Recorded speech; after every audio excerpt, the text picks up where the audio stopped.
நிறைய பேருக்கு வந்து டவுட் இருந்துகிட்டே இருக்குது, எப்போ செமஸ்டர் எக்ஸாம் இருக்கும் அப்படின்னு சொல்லிட்டு. பார்த்திங்கன்னா இது வரைக்குமே நிறைய தடவை வந்து 4th செமஸ்டர் முடிஞ்சால் தான், அதாவது செகண்ட் இயர் ஸ்டூடெண்ட்ஸ்க்கு எக்ஸாம்ஸ் முடிஞ்சால் தான் ஃபஸ்ட் இயர் ஸ்டூடெண்ட்ஸ்க்கு எக்ஸாம் வந்து ஸ்டார்ட் ஆகும். இந்த செகண்ட் செமஸ்டர் எக்ஸாம்ன்றது நடக்கும். ஆனால் ஒரு தடவை என்ன பண்ணாங்கன்னா, இது அப்படியே உல்டாவாக மாறி நடந்துச்சு. ஃபஸ்ட்டு செமஸ்டர் வந்து ஃபஸ்ட் இயருக்கு வச்சுட்டாங்க, அதுக்கப்புறம் செகண்ட் இயருக்கு வச்சாங்க. ஸோ அதனால் எதையுமே நம்ம கன்ஃபார்மாக சொல்ல முடியாது. இதில் பார்த்திங்கன்னா நமக்கு அகாடமிக் கேலண்டரில் 8th ஜூனே உங்களுக்கு வந்து லாஸ்ட் டேட் முடிஞ்சிருது.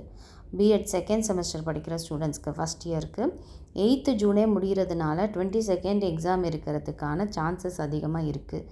அப்படி சப்போஸ் இல்லை ஃபஸ்ட்டு வந்து செகண்ட் இயருக்கு தான் எக்ஸாம் வைக்கிறாங்க, 4th செமஸ்டர் எக்ஸாம் தான் வைக்கிறாங்க அப்படின்னா உங்களுக்கு ஜூலை போகிறதுக்கான வாய்ப்பு அதிகம்.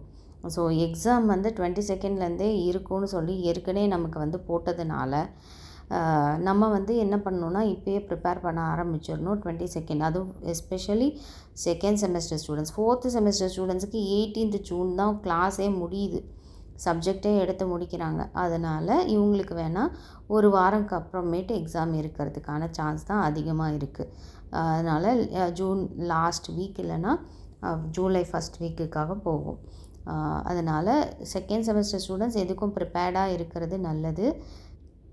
அடுத்த வாரம் புதன்கிழமைக்குள்ளே இல்லைன்னா வியாழக்கிழமைக்குள்ளே உங்களுக்கு டைம் டேபிள் வந்துருச்சுன்னா 22nd தான் கண்டிப்பாக எக்ஸாம். அப்படி இல்லைன்னா உங்களுக்கும் ஜூலை வந்து போகிறதுக்கான சான்ஸ் இருக்குது. ஸோ நெக்ஸ்ட் வீக் தான் வந்து நீங்கள் டைம் டேபிள் நெக்ஸ்ட் வீக்குள்ளார வந்து எக்ஸ்பெக்ட் பண்ணலாம்.